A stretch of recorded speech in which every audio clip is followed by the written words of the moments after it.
while giving this statement? I just killed a man. I had blood on me still. It was the most traumatic event of my life. I was scared to death. I mean, it was the most traumatic event of my life. I don't know anybody who wouldn't be scared or stressed or terrified or anything. I mean, it was horrible. I'm talking about giving your statement 2 hours later at a police station. You were nervous because you thought you were going to jail, right? No, I gave him a statement. I mean, if I would have, somebody and you don't think you're going to jail, is what you're saying. I was going through an investigation. I was following the investigation. So, you saw Officer Duggan's body cam, correct? Officer Duggan, the first officer who testified, his body cam. Yes, ma'am. All right. You were standing right behind Officer Duggan while all that went on, right? Yeah, I guess. Yes, ma'am. Okay. So, you've just shot Mr. Arbery 3 times with a shotgun, correct? Correct. He's dead on the scene, correct? Correct. He's unarmed, correct? He was. All right. And your father came up to you and grabbed you by the shoulders and went, "You had no choice, you had no choice," right? You saw that?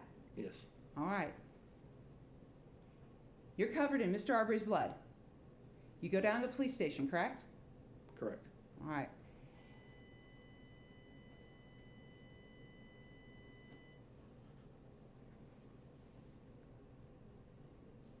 Any idea where that came from? No.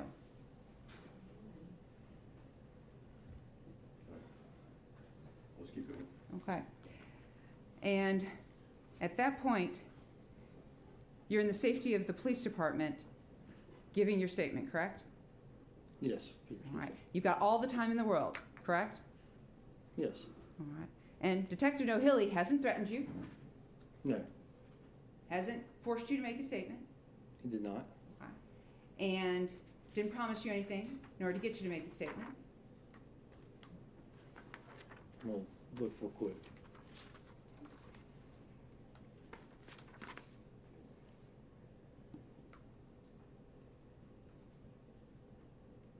He did not.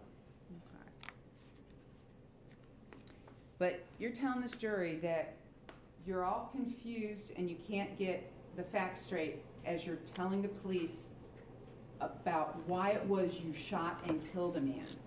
I was trying with my best ability, but like I said, under the circumstances of going through a traumatic event, this is the most traumatic event that I have ever been through in my life. I don't know how.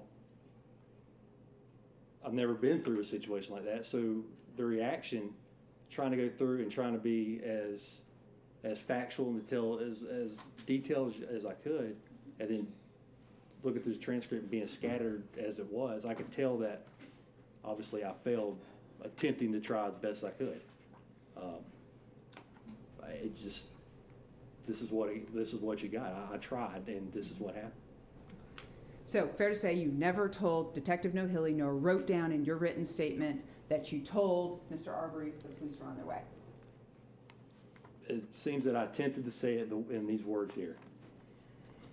And at that point, Mr. Arbery turns around and runs back down Burford to get away from you, correct? That's correct. So at this point in time, he's running away from you. He has not threatened you. No. Hasn't pulled out a gun. No, ma'am. Hasn't pulled out a knife. He did not. Still arms at his sides. That's correct. And he's trying to get away from you. And I was letting him run away. Yes, ma'am. You were letting him run away. That's correct.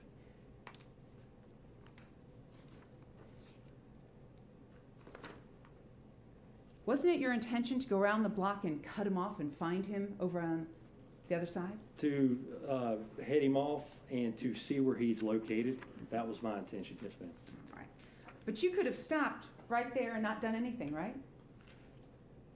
Yes, but then immediately after is when I saw his interaction with the black truck and realized that there is something to my suspicions here, and I would like to see where he is at when the cops come, which I assume that the police were on the way, that I would be able to tell them where he's at if they haven't located him at that point.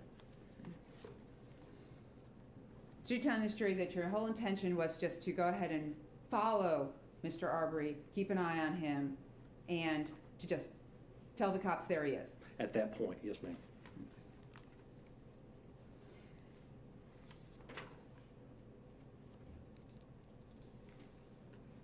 Now,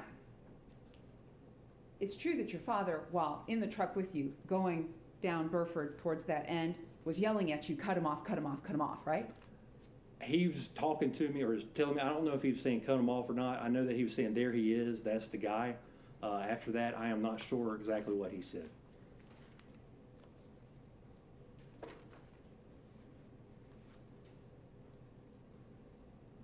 At this point, you're still yelling at Mr. Arbery to stop at the end of Burford. I was not yelling at him on Burford, no ma'am. And at the end of Burford, you and your dad both got out of the pickup truck, correct? When he turned and started running down Burford, when he was away, when he was not a threat, if he wanted to be a threat and he was going past that, yeah, I got out of the truck, yes ma'am. When he turned and running away is when I got out of the vehicle. Why in the world would Mr. Arbery be a threat to you?